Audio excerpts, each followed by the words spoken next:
Hello students, कैसे हैं आप। आइए हम आपके सामने आज भीमराव अंबेडकर के द्वारा लिखा हुआ सफल प्रजातंत्र के लिए आवश्यक बातें, इसका पार्ट 3 पढ़ाने जा रहे हैं। और हमने पिछले वीडियो में आपको अमेरिका के राष्ट्रपति जॉर्ज वाशिंगटन के उदाहरण को पढ़ाया था कि जॉर्ज वाशिंगटन किस प्रकार से प्रजातंत्रवाद वहां अमेरिका में लाए, राजतंत्र का उन्होंने विनाश किया, आंदोलन किया और किस प्रकार उन्होंने दूसरी तीसरी बार राष्ट्रपति बनने के लिए मना कर दिया। तो ये सीख हमें भारत में भी लेनी चाहिए। हमारे यहाँ वंशवाद है ना, और तो और जातिवाद, ये धर्मवाद भी चल रहा है, तो ये गलत है। प्रजातंत्र राज्य में या प्रजातंत्रात्मक शासन प्रणाली में कभी भी वाद नहीं हुआ करते हैं। जनता का जनता के लिए और जनता द्वारा शासन प्रजातंत्र कहलाता है, लोकतंत्र कहलाता है। तो ये जनता का शासन है, जनता अपने प्रतिनिधि को चुनेगी और वह शासन वहां सांसद या विधायक बना करके और विधायिका में या संसद में भेजेगी।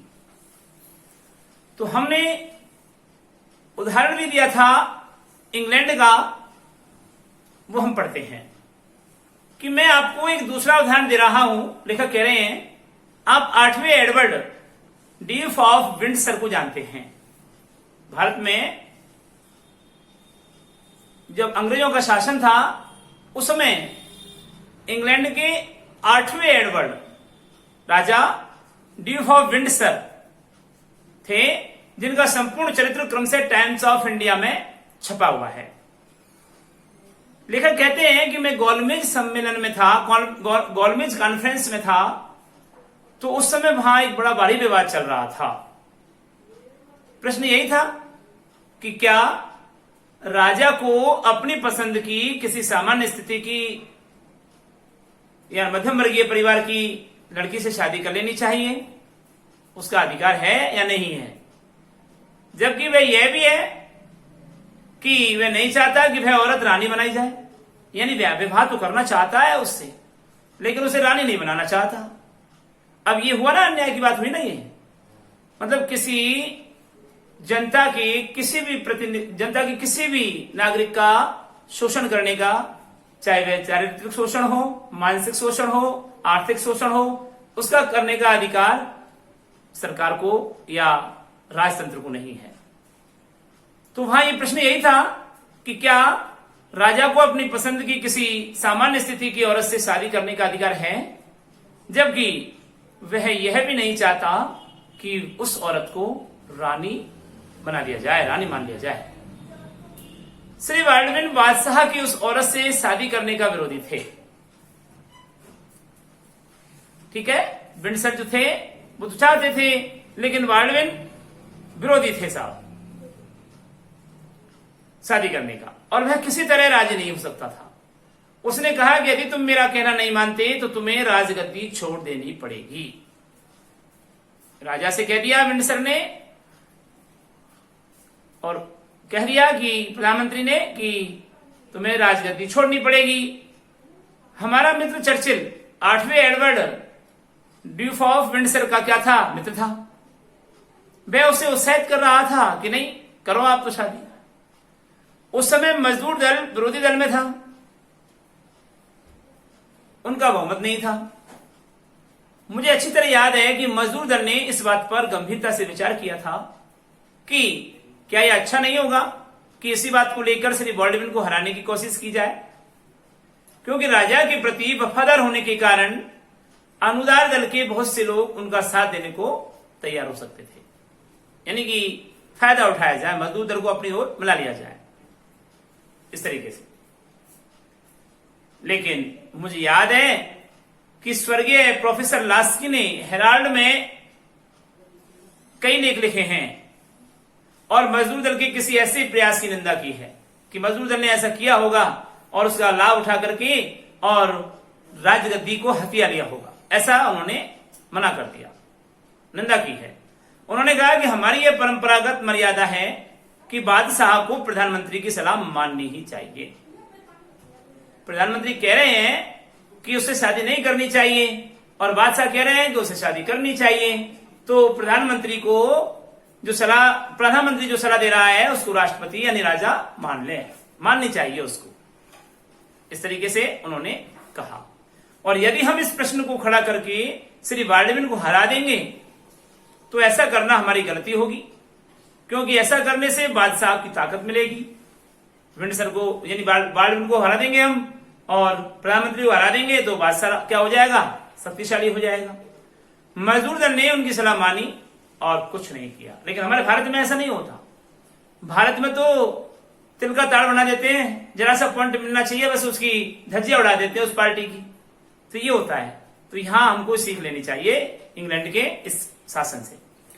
यदि आप अंग्रेजों का इतिहास पढ़ें तो आपको ऐसे बहुत से उदाहरण मिलेंगे जब दल विशेष के नेता किसी एक गलत बात को लेकर अपने विपक्षी दल को कमजोर कर सकते थे, लेकिन उन्होंने ऐसा नहीं किया, क्योंकि वे जानते थे कि इससे उनके विधान को नुकसान पहुंचेगा, इससे उनका जो संविधान है उसे बड़ी हानि होगी और प्रजातंत्र की हानि होगी, क्योंकि वहां प्रजातंत्र था, प्रधानमंत्री था और वहां का राजा तो जैसे हमारा राष्ट्रपति है ना, राष्ट्रपति रबड़ की मोहर हुआ करती है। हमारे यहां रबड़ की मोहर क्यों कहा गया है? अब जैसे संसद में कोई कानून बना और उस कानून का विरोधी है राष्ट्रपति के पास जाएगा वो कानून पास होकर के संसद से, और राष्ट्रपति उसको जब वेरीफाई कर देंगे, दस्तखत कर देंगे, तो वह कानून बन जाएगा, क्योंकि कानून का संरक्षक या कानून का उत्तरदायी कौन है? राष्ट्रपति है। राष्ट्रपति के बिना कानून लागू नहीं होता। और मान लो राष्ट्रपति ने उसको मना कर दिया तो वह संसद में फिर चर्चा चलेगी उसकी, और संसद में उसको फिर पारित करना पड़ेगा, और फिर पारित करने के बाद फिर राष्ट्रपति के पास भेजना पड़ेगा। और राष्ट्रपति यदि दूसरी बार भी उसको मना कर देता है तो कर देता है, फिर तीसरी बार यदि संसद उसको राष्ट्रपति के पास भेजती है तो राष्ट्रपति को दस्तखत करने ही पड़ेंगे। ये भारतीय संविधान का एक उदाहरण है। ठीक है, तो राष्ट्रपति उस पर टांग नहीं अड़ा सकता। अगर उसकी इच्छा नहीं भी है उस बिल को पास करने के लिए, फिर भी उसको दस्तखत करने पड़ेंगे तीसरी बार यदि वह उसके सामने प्रस्तुत होता है तो। ये बात है, कानून के प्रति उत्तरदायी है, इसलिए भारत में ऐसी व्यवस्थाएं हैं। तो प्रजातंत्र की सफलता देखिए क्या कहती है कि प्रजातंत्र की सफलता के लिए एक और बात है जो अत्यंत आवश्यक है, और वह यह है कि अल्पमत पर बहुमत का अत्याचार नहीं हो। 4 बातें हमने कल सीखी। ठीक है, इधर समानता का भी बात सीखी 5वीं, और 6ठी बात आती है कि अल्पमत पर बहुमत का अत्याचार नहीं होना चाहिए। ये क्या मतलब होता है? ये किसी जाति से मतलब नहीं है। संसद में यदि विपक्ष का अल्पमत है, बहुत कम सीटें हैं, और सरकार की बहुत ज्यादा सीटें हैं, जैसे हमारे राजस्थान में देख लीजिए 200 सीटों में से मान लो 150 सीटें या इससे अधिक सीटें किसी पार्टी को मिलती है तो वह तानाशाह हो जाएगी और वह मनमानी राज्य करेगी। वह विपक्ष की बात सुनती नहीं है, वह सरकार नहीं मानेगी। इसलिए तो कहते हैं कि हथौड़े के नीचे सरकार होनी चाहिए, बहुमत तो इतना होना चाहिए कि उसको दबाव में ले सके। तो कम से कम 80 के आसपास सीटें हमको मिलनी चाहिए। 80 से ऊपर 100 भी मिल जाती है तो बहुत अच्छी बात है, नहीं मिलती 80 के आसपास सीटें विपक्ष को मिलनी है और विपक्ष दबाव में रखता है। तो यहां पर यह बात है कि अल्पमत है, अगर 20, 25, 50 सीटें ही हैं तो उस पर अत्याचार नहीं होना चाहिए। अल्पमत का हमेशा यह विश्वास बना रहना चाहिए। यद्यपि शासन की बागडोर बहुमत के हाथ में होती है तो भी अल्पमत को हानि नहीं पहुंच रही है और अल्पमत पर कोई अनुचित प्रहार नहीं किया जा रहा है। यह एक ऐसी बात है कि जिसका ब्रिटेन की पार्लियामेंट में बहुत ख्याल रखा जाता है। हमारे यहां क्या होता है कि तुरंत फुरत में क्या कर देते हैं। अब आप देख लीजिए, नोटबंदी हुई तो नोटबंदी में जितने भी काला धन था, बीजेपी का एक भी कैंडिडेट पकड़ में नहीं आया। अब यहां सही कानून थोड़ी हुआ, क्यों नहीं आया भाई? पिछले अगर आप रिकॉर्ड को देखेंगे तो बीजेपी में एक से एक हस्तियां जो आज मंत्री बनी हुए हैं उन लोगों पर भ्रष्टाचार का आरोप है। भ्रष्टाचार सिद्ध हो चुका है। तो क्या वे दूध के धुले हैं? अब नहीं होंगे उनके पास इतना पैसा, काला धन नहीं होगा उनके पास, लेकिन नहीं है क्योंकि बहुमत है, उनका बहुमत है तो उन्होंने पाक साफ दिखा दिया अपना मामला। और दूसरे पार्टी के लोगों को अंधेरे में रखा जा रहा है, दूसरे पार्टी के लोगों को काला धन वाले घोषित किया जा रहा है। तो कहने का मतलब ये हुआ कि शासन बिल्कुल पाक साफ होना चाहिए। यहां प्रजातंत्र की सफलता तभी संभव हो सकेगी जब इस प्रकार का शासन होगा। तो लेखक ये कहते हैं कि अल्पमत का हमेशा यह विश्वास बना रहना चाहिए कि अनुचित प्रहार उन पर नहीं किया जा रहा है। यह एक ऐसी बात है जिसका ब्रिटेन की पार्लियामेंट में बहुत ज्यादा ख्याल रखा जाता है। आप में से काफी लोग को इंग्लैंड के 1831 के चुनावों के परिणाम याद होंगे। लेखक कह रहे हैं कि 1831 के चुनाव देख लीजिए इंग्लैंड के। उस समय श्री रैमजे मैकडॉनल्ड ने मजदूर दल से त्याग पत्र दे दिया और एक राष्ट्रीय सरकार की स्थापना कर ली। चुनाव आया तो जिस मजदूर दल में मैं समझता हूं 150 सदस्य थे, 650 की कुल सदस्य संख्या में से, उसमें अब केवल कितने रह गए? 50 रह गए। श्री बॉल्डविन प्रधानमंत्री बने। लेखक कह रहे हैं तब मैं वही था, अंबेडकर साहब, लेकिन मैंने एक बार भी कहीं यह नहीं सुना कि मजदूर दल के इन 50 जनों के अल्पमत ने, जो कि अनुदार दल के बहुमत की तुलना में बहुत ही अल्पमत था, उसकी इस बात की शिकायत की हो। कभी उन 50 सदस्यों ने कभी ये शिकायत नहीं की कि हमारे ऊपर अत्याचार किया जा रहा है, हमको फंसाया जा रहा है, हमारी अनदेखी की जा रही है। इस तरीके का कोई बात उन्होंने नहीं की, किसी प्रकार की शिकायत नहीं की और उन्हें उनके बोलने के लिए उचित अधिकार से वंचित कभी नहीं किया गया। इसका विरोध आज तक दिखाई नहीं दिया अथवा प्रस्ताव उपस्थित करने की सुविधा नहीं दी गई हो, ऐसा भी उन्होंने नहीं बताया। अब जरा आप अपनी पार्लियामेंट की तरफ देख लीजिए। लेखक कह रहे हैं यह जो विरोधी पक्ष के लोग हैं लगातार निंदा प्रस्ताव रखते हैं, कार्य स्थगित कर देते हैं और उनका समर्थन नहीं करता, लेकिन तब भी आपने इस बात की ओर ध्यान दिया होगा कि चाहे निंदा प्रस्ताव हो, चाहे कोई स्थगित करने का प्रस्ताव हो, चाहे संसद में निंदा प्रस्ताव हो, चाहे कोई स्थगित कर देने का प्रस्ताव हो, शायद ही कभी किसी प्रस्ताव पर विचार विमर्श हुआ होगा विपक्ष के बारे में, क्योंकि उनको ध्यान ही नहीं देते हैं सरकार पक्ष। मुझे इससे काफी आश्चर्य हो रहा है जब लेखक कह रहे हैं कि जब ब्रिटेन की पार्लियामेंट में वाद विवाद की रिपोर्ट पढ़ता हूं तो मुझे एक अवसर नहीं दिखाई देता जब अध्यक्ष ने किसी कार्य के स्थगित करने के प्रस्ताव पर विचार करने की अनुमति नहीं दी गई। अगर स्थगित करने का विचार आया है हमारे संसद में तो बात ही नहीं होती, बातें नहीं करने देते, अध्यक्ष उसको बायकॉट कर देता है, उस प्रश्न को हटा देता है। तो इस तरीके का हमारे भारतीय संसद में भेदभावपूर्ण नीति दिखाई जाती है। बहुमत को अल्पमत पर एक प्रकार से बायकॉट करने का आरोप लगाया जा रहा है कि अल्पमत पर अत्याचार किया जा रहा है। हाँ, यदि सरकारी आज्ञा ही हो तो दूसरी बात है। जब मैं बंबई विधानसभा का सदस्य था, अम्बेडकर साहब कहते हैं कि जब मैं बंबई विधानसभा का सदस्य था तो हमारे मित्रों में से कुछ, जैसे श्री मोरारजी देसाई, श्री मुंशी, श्री खरे और दूसरे कुछ लोग सत्ता में थे, उन्होंने एक भी बार किसी काम रोको प्रस्ताव पर चर्चा नहीं होने दी।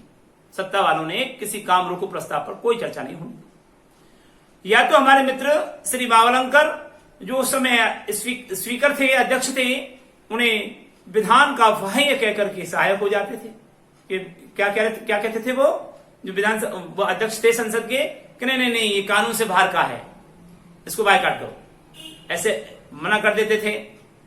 या उन्होंने स्वीकार कर लिया, मिनिस्टर विरोध कर देते थे। अगर उन्होंने स्वीकार कर लिया तो मिनिस्टर उसका विरोध कर देते थे, बात होने नहीं देते थे। और आज भी ये कंडीशन है। आज तो घुसेलाज चलते हैं, कुर्सियां तोड़ देते हैं संसद में, बड़ा फूहड़पना है, क्योंकि ऐसे अज्ञानी लोग वहां संसद में आप लोग पहुंचा देते हैं, हम लोग पहुंचा देते हैं, हम लोग ऐसे लोगों को वोट दे देते हैं जो वहां पहुंच जाते हैं और वहां हमारा मजाक बना देते हैं वो लोग, है ना। ये अपना ही दोष है, उनका दोष नहीं है। वो तो बार बार टिकट लेकर के आ जाते हैं, ऐसे आ जाते हैं जाने उसकी बात होती है क्या कि हमको हमारा ही राज्य साहब हम ही जीतेंगे, है ना। लेकिन हम लोग हैं मूर्ख तो हम लोग हैं वोट देने वाले कि ऐसे बार बार ऐसे लोगों को वोट दे देते हैं। अब आप एक बात सोचिए, ये तो थोड़ा सा लेसन से परे हट करके बात करूं कि सरकार में राज्य कर्मचारी की 60 वर्ष की आयु के बाद उसे रिटायरमेंट दे दिया जाता है। क्यों दे दिया जाता है भाई? उसे रिटायरमेंट क्यों दिया जाता है? उसे रिटायरमेंट इसलिए दिया जाता है कि वह काम करने योग्य नहीं रहा, अयोग्य हो गया, सरकार का काम नहीं कर सकता। लेकिन विडंबना देखो हमारे भारतीय संविधान की कि हम रिटायरमेंट होने के बाद टिकट ले आते हैं और टिकट पार्टी हमें दे देती है और हम जीत करके संसद में बैठते हैं। जिस सरकार ने उसे अब अयोग्य घोषित कर दिया कि 60 वर्ष के बाद इसका दिमाग काम नहीं करेगा, उल जलूल मारेगा, हम उस व्यक्ति को अच्छा बना करके संसद में मंत्री बना करके भेज रहे हैं, तो वो तो उल जलूल मारेगा ही वहां, फालतू की पंचायत करेगा ही वहां पे। तो अब आपको युवकों को सोचना है कि ऐसे व्यक्तियों को टिकट नहीं मिलना चाहिए, अगर मिल भी जाता है तो उसको वोट नहीं देना चाहिए, क्योंकि वो तो स्वार्थी हैं, अपनी नौकरी से लाभ भी ले रहे हैं और उधर चुन करके जा रहे हैं, उसका भी लाभ उठा रहे हैं, है ना। राजनीति में इस तरीके से राजनीति को गंदा कर रहे हैं वो लोग, और ऐसे लोगों को हमें नहीं देना। लेकिन हमारी भारतीय विडंबना है ये। लेखक इसी बात को तो कह रहा है कि ये बहुत विडंबना है कि जो भी नियमित संख्या होती है उसमें उसके अनुसार 30 या 40 आदमी काम रोको प्रस्ताव लाता है, उसमें से जो भी नियमित संख्या होती है उसके अनुसार 30 या 40 उस पर हस्ताक्षर करने होते हैं। यह हो सकता है यदि सरकार इस बात का निश्चय कर ले कि वह ऐसे सब काम रोको प्रस्ताव जो ऐसे लोगों की ओर से उपस्थित किए जाते हैं जो 4, 5, 6 की सदस्यों की संख्या में है, अल्पमत की संख्या में है, ऐसे लोकसभा सदस्य हैं, तो अल्पमत रखने वाली जातियों या वर्गों को कभी ऐसा अवसर मिलेगा ही नहीं बेचारों को। वो तो पहले से ही अल्पमत है, तो कभी जीत करके पहुंच ही नहीं पाएंगी वो तो। और वे अपनी भावनाओं की अभिव्यक्ति कैसे कर पाएंगी? इसका परिणाम क्या होगा? इन अल्पमतों में इस प्रकार की विधान विरोधी विद्रोही भावना होने लगेगी और संविधान से क्या करेंगे? बायकॉट करेंगे, संविधान का विरोध करेंगे। इसलिए यह आवश्यक है कि बहुमत ऐसा कोई काम नहीं करे जिससे अल्पमत के प्रति उनका निरंकुश व्यवहार दिखाई दे। ये बहुमत का उत्तरदायित्व बनता है। संसद में जो सरकार बनी हुई है उसको इस तरीके का कोई काम नहीं करना चाहिए जिससे कि अल्पमत अर्थात विपक्ष पर क्या करे? अत्याचार का आरोप, विपक्ष अत्याचार का आरोप लगाए। लेखक कहते हैं कि मैं एक ही बात कहूंगा और उसके बाद अपना भाषण बंद कर दूंगा। मैं समझता हूं कि प्रजातंत्र की सफलता के लिए यह आवश्यक है कि समाज नैतिक नियमों का पालन करे। नैतिक का मतलब नीति संबंधी नियमों का पालन करे, नीति कानून को माने। कुछ ऐसा हुआ कि राजनीति शास्त्र के आचार्यों ने शायद प्रश्न के इस पहलू पर कभी विचार ही नहीं किया। उनकी दृष्टि में नीति परायण होना एक बात है और राजनीति दूसरी बात है। देखो आप, राजनीति में काम करने वाले लोग, राजनेता लोग नीति को परायण नहीं करते, नीति की पालना नहीं करते, नीति को नहीं मानते और हमें थोपते हैं कि तुम नीति को मानो। पहले उनको मानना चाहिए नीति। वो जरूर स्टेटमेंट दे देते हैं टीवी पर, टेलीविजन पर, मनमाजी बोल देते हैं।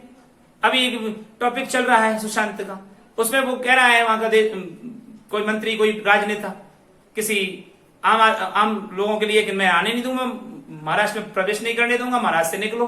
तो ये कहां का कानून है? स्वतंत्र भारत है और प्रजातंत्र में हमको इस तरीके का विरोध होना चाहिए कि इस तरीके के नेता लोग ऐसी बातें नहीं करें, कानून के विरोध की बात नहीं करें, संविधान आड़े आना चाहिए और उनके खिलाफ कार्रवाई होनी चाहिए। तो एक ही बात कहते हैं कि मैं अपना भाषण बंद कर दूंगा। एक ही बात कहूंगा कि मैं समझता हूं कि प्रजातंत्र की सफलता के लिए आवश्यक है कि समाज को नीति संबंधी नियमों का पालन करना चाहिए। और मैं देख रहा हूं कि उनकी दृष्टि में, राजनेताओं की दृष्टि में, राजनीति शास्त्र के आचार्यों की दृष्टि में नीति परायण होना एक बात है और राजनीति होना दूसरी बात है। अब राजनीति सीख सकते हैं लेकिन नीति के विषय में कोरे अज्ञानी बने रहेंगे। कानून आपको ज्ञान नहीं है, कानून क्या होता है आपको मालूम ही नहीं है, क्योंकि आपने कानून पढ़ा ही नहीं, नीति पढ़ी नहीं। हाँ, राजनीति पढ़ लिया आपने, नेताओं के साथ में रहे 10 15 दिन या महीने 20 दिन, आप हो गए साहब रेडी, राजनेता बन गए, गुर्गे बन गए राजनेताओं के, आपने राजनीति सीख ली। तो ये मानो राजनीति बिना नीति की अब सफल हो सकती है। आप तो ऐसे पक्के हो गए कि मानो राजनीति के बिना नीति नहीं चलती, कानून नहीं चलता जी राजनीति के बिना, आप तो ऐसा मान के चल रहे हैं। मुझे तो बड़ा आश्चर्य डालने वाली स्थापना मालूम होती है ये, जो प्रजातंत्र में होता क्या है। तो अब बात प्रश्न आता है कि प्रजातंत्र में होता क्या है जी? राजनीति होती है या नीति होती है? क्या होता है प्रजातंत्र? हम एक स्वतंत्र सरकार में प्रजातंत्र की चर्चा प्राय करते हैं, है ना। स्वतंत्र सरकार से हमारा क्या अभिप्राय होता है? क्या होता है स्वतंत्र सरकार? इसका मतलब है कि जीवन के विशाल क्षेत्र में लोग बिना कानून के हस्तक्षेप से अपना रोज का कारोबार चला सकते हैं, और यदि कानून बनाना पड़े तो कानून बनाने वाले को यह विश्वास है कि वह समाज विशेष इतना सदाचार परायण अवश्य होगा कि उसमें उस कानून का पालन हो सके। बस ये होना चाहिए राजनीति और नीति में, कानून का पालन समाज को करना चाहिए। जिस एक आदमी ने प्रजातंत्र के इस पहलू पर भी ध्यान दिया है, वह मैं समझता हूं वह है लास्की महोदय। अपने एक ग्रंथ में उन्होंने स्पष्ट किया है कि मैं प्रजातंत्र में यह मानकर चला जाता है कि समाज नीति परायण है। प्रजातंत्र में हमेशा यह माना जाता है कि समाज नीति को समझता है, नीति परायण है, नीति का पालन करता है। यदि समाज नीति परायण न हो तो प्रजातंत्र टिका नहीं रह सकता, प्रजातंत्र टिक ही नहीं सकता। फिर तो क्या डिक्टेटर हो जाएगा, तानाशाह हो जाएगा, जैसा इस समय हमारे देश में हो रहा है। प्रजातंत्र पर आघात हो रहा है। लेखक कह रहे हैं कि अंतिम बात बोल रहा हूं, मेरे मत के अनुसार जिसके बिना प्रजातंत्र का काम नहीं चल सकता, जिसके बिना प्रजातंत्र का काम नहीं चल सकता, वह है लोगों में सार्वजनिक अंतरात्मा होनी चाहिए। अब देखिए सार्वजनिक अंतरात्मा क्या होती है। सार्वजनिक अंतरात्मा की बात करें तो सार्वजनिक अंतरात्मा होनी चाहिए। इसमें कोई संदेह नहीं कि कुछ न कुछ अन्याय हर देश में होता है, लेकिन अन्याय की मात्रा समान नहीं है। कुछ देशों में अन्याय का प्रभाव बहुत अधिक है और कुछ ऐसे भी हैं जो अन्याय के बोझ से एकदम पिसे जा रहे हैं। बिना किसी कठिनाई के हम इंग्लैंड के यहूदियों की बात ले सकते हैं। इन लोगों को कुछ ऐसे अन्याय को सहन करना पड़ा जिन्हें ईसाइयों को कभी सहन नहीं करना पड़ा। यहूदी और नाजी, आपने देखा है द्वितीय विश्व युद्ध में नाजियों ने यहूदियों पर अत्याचार किया, और एनी फ्रैंक की डायरी में, आपने डायरी के पन्ने नामक एक लेख था, अगली 12वीं की जो अगली किताब आ रही है उसमें डायरी के पन्ने हैं। एनी फ्रैंक की डायरी में एनी फ्रैंक ने अपने घटनाक्रम को, अपने साथ बीती हुई सारी घटनाओं को उस डायरी में अंकित किया है, और वह द्वितीय युद्ध का प्रमाण है कैसे यहूदियों पर अत्याचार किया गया। तो लेखक कह रहे हैं कि जिन्हें ईसाइयों को कभी सहन नहीं करना पड़ा, इसका परिणाम यही हुआ कि इस अन्याय के विरुद्ध केवल यहूदी लोगों को ही संघर्ष करना पड़ा। इंग्लैंड के ईसाइयों ने कभी मदद नहीं की उनकी। वास्तव में वे तो इसे पसंद करते थे। वास्तविक बात तो यह है कि वे इस अन्याय को पसंद करते थे कि यहूदियों पर अन्याय होना चाहिए। कौन? इंग्लैंड के ईसाई करते थे, नाजीवाद करते थे यहूदियों पर। जिससे कभी कभार सियार सुन्नी जो मुस्लिम धर्म है पाकिस्तान में, वो लोग सियार सुन्नी आपस में एक दूसरे का अत्याचार करते हैं। इंग्लैंड के एक ही आदमी ने यहूदियों की सहायता की, और वह है इंग्लैंड के बादशाह, क्योंकि वह यहूदी है खुद। यह बात असाधारण लगेगी, लेकिन इसका कारण भी असाधारण था, और वह यह था कि पुराने ईसाई कानून के अनुसार कोई यहूदी बच्चा अपने मृत पिता की जायदाद का उत्तराधिकारी नहीं हो सकता था। अब ये पुराना कानून चल रहा है इंग्लैंड में कि पिताजी के मरने के बाद बच्चे का अधिकार उसकी संपत्ति पर बिल्कुल नहीं होगा, और उसकी संपत्ति किसकी हो जाएगी? सरकार की हो जाएगी। ये था। तो कोई भी यहूदी बच्चा अपने मृत पिता की जायदाद का उत्तराधिकारी नहीं हो सकता था, किसी और कारण से नहीं, केवल इसी कारण से कि वह यहूदी था, ईसाई नहीं था। जो भी बची कुची संपत्ति हो, राज्य की ओर से उसका हकदार राजा होने के कारण वह संपत्ति राजा के अधिकार में चली जाती थी। अब राजा को यह सब अच्छा लगता था कि मेरी संपत्ति बन गई हो, मैं बड़ा प्रसन्न था। जब किसी मृत यहूदी की संतान अथवा उसकी पत्नी अपना प्रार्थना पत्र लिए राजा के पास पहुंचती, तो राजा उसके मृत पिता की या पति की जायदाद में से थोड़ा सा कुछ उसे दे देता था, और शेष अपने लिए रख लेता था। लेकिन लेखक कह रहे हैं कि जैसा मैंने पहले कहा कि कभी किसी अंग्रेज ने यहूदी की मदद नहीं की, और यहूदियों को अपनी मुक्ति के लिए स्वयं संघर्ष करना पड़ा। तो सार्वजनिक अंतरात्मा के होने या न होने का ये एक उदाहरण है। सार्वजनिक अंतरात्मा यहां नहीं थी। आपने द्वितीय विश्व युद्ध देखा, जर्मनी में नाजियों ने यहूदियों पर अत्याचार किया, उसके बारे में पढ़ा आपने। तो कई नाजीवादी लोग ऐसे भी थे जो यहूदियों की सहायता करते थे, क्योंकि उसके अंतर्गत अंतरात्मा थी, इसलिए। ठीक है ना। सार्वजनिक अंतरात्मा उस अंतरात्मा को कह सकते हैं कि जो हर अन्याय को देखकर विचलित हो उठती है। वह इस बात की परवाह नहीं करती कि उस अन्याय का शिकार किसे होना पड़ रहा है। इसका मतलब यह हुआ कि चाहे उसे व्यक्तिगत रूप से उस अन्याय से कष्ट नहीं हो और ना होता हो, जो कोई भी उस अन्याय का भाजन हो, उसे अन्याय से मुक्ति दिलाने के लिए उसके कंधे से कंधा मिलाकर खड़ी हो जाती है। अब एक, जैसे अभी आप एक्सीडेंट हो गया, कोई टक्कर दे गया या किसी ने किसी को चाकू मार दिया, वो घायल हो गया और आप उधर से गुजर रहे हैं और आपको वेशभूषाओं से ये लग रहा है कि फला संप्रदाय का व्यक्ति है, हमको क्या मतलब इससे, और आप वहां चलते बने, तो ये आपकी अंतरात्मा नहीं कहती। आपकी अंतरात्मा ये कहती है कि आप उठिए, उसे हॉस्पिटल पहुंचाइए, बाकी और कार्रवाई से आप छूट भी सकते हैं, लेकिन आप सपोर्ट कीजिए उसको।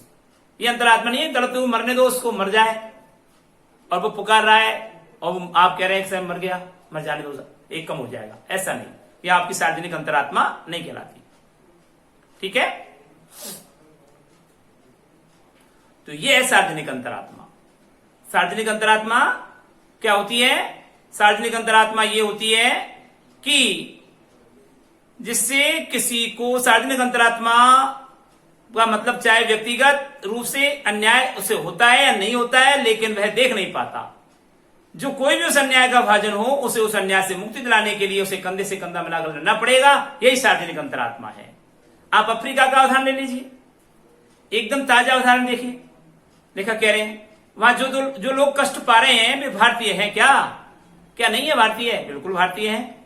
वहां रंग भेद है, श्वेत चमड़ी वालों को कुछ असुविधा नहीं है, तो भी रेवरेंड स्कॉट जो स्वयं श्वेत चमड़ी वाले हैं, इस अन्याय के विरुद्ध अपनी ताकत खर्च कर रहे हैं, यानी हमारे भारतीय लोगों के साथ में है। वो बिल्कुल अंग्रेज हैं, गोरे हैं, काले नहीं हैं, लेकिन फिर भी क्या कर रहे हैं? भारतीय लोगों के साथ सपोर्ट कर रहे हैं। काले गोरे का भेद है वहां पर। पिछले दिनों मैंने पढ़ा कि बहुत से लड़के लड़कियों ने जो स्वयं श्वेत जाति के हैं, उन्होंने भी दक्षिण अफ्रीका में भारतीयों के संघर्ष में भाग लिया। यही सार्वजनिक अंतरात्मा कहलाती है। मैं कोई ऐसी बात नहीं कहना चाहता जिससे आपको व्यर्थ चोट पहुंचे, लेखक ने ये अंत में कहा है, लेकिन कभी कभी मैं सोचता हूं कि हम कितने भुलक्कड़ हैं। हम दक्षिण अफ्रीका की चर्चा कर रहे हैं, अरे मैं अपने देश की बात कर रहा हूं, मन में सोचता रहता हूं कि हम जो दक्षिण अफ्रीका की अलग करने की नीति के विरुद्ध, पृथककरण नीति के विरुद्ध इतना वाया बवेला मचा रहे हैं, जानते हैं कि हमारे हर गांव में दक्षिण अफ्रीका है। जाति धर्म संप्रदाय की भावना से फैला हुआ है, वह वहां है, हमें केवल जाकर उसे देखने की जरूरत है।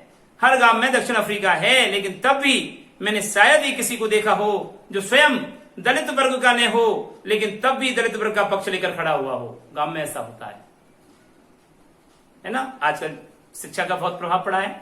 शिक्षा से कम छुआछूत की भावना तो दूर हुई। क्यों? क्योंकि यह सार्वजनिक अंतरात्मा नहीं है। यदि यही होता रहा तो हम अपने और अपने भारत में यही कैद बन जाएंगे। ये बिल्कुल गलत बात है। यहाँ पर आप सुधार हो चुका है, बहुत पुरानी बात कह रहे हैं अम्बेडकर जी, अब तो बहुत सुधार हो चुका है। गांवों में कोई छुआछूत नहीं रही, गांवों में भेदभाव नहीं रहा, सब भाई गले मिलकर के एक साथ रहते हैं, जिससे इस अन्याय से मुक्त हो सके। इन सबसे भी विद्रोह की भावना बढ़ती है, जिससे फिर प्रजातंत्रवाद को खतरा पैदा हो जाता है। इसलिए सार्वजनिक अंतरात्मा अवश्य होनी चाहिए। लेखक अंत में कह रहे हैं कि जो मैंने कहा है वे कोई ऐसे पिटे पिटाए स्थिर सिद्धांत नहीं है जिनका किसी राजनीति शास्त्र ने आविष्कार किया हो। भिन्न भिन्न देशों के राजनीतिक इतिहासकारों का अध्ययन करने से मेरे मन पर जो संस्कार पड़ा, यह सब उसी का चित्र मात्र है। मेरे विश्वास है कि प्रजातंत्र को बनाए रखने के लिए ये आवश्यक शर्तें होनी चाहिए और उनको आप अध्ययन अवश्य रूप से करेंगे। तो ये था प्रजातंत्रवाद के लिए या सफल प्रजातंत्र के लिए आवश्यक शर्तें, आवश्यक बातें कौन कौन सी हैं। ये मोस्ट इंपॉर्टेंट प्रश्न बनता है। अब आज का गृह कार्य देख लीजिए। गृह कार्य में आप आइए कि इंग्लैंड में विरोधी पक्ष के लिए क्या क्या सहूलियत व सुविधाएं हैं। क्वेश्चन नंबर 1 गृह कार्य में।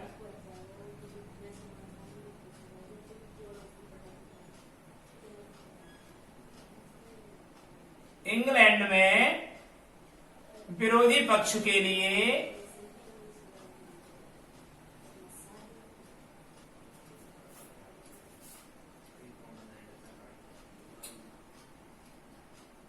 क्या क्या सुविधाएं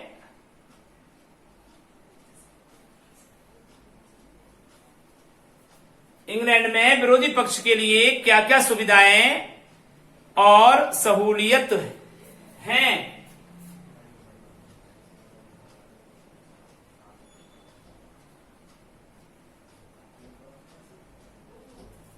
ये लिखना है आपको। नेक्स्ट क्वेश्चन, क्वेश्चन नंबर 2, दूसरा क्वेश्चन है सार्वजनिक अंतरात्मा से आप क्या समझते हैं। सार्वजनिक अंतरात्मा से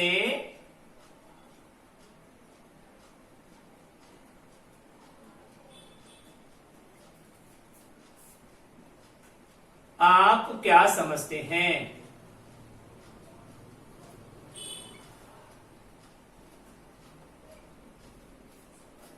यह है आपका आज का अध्ययन।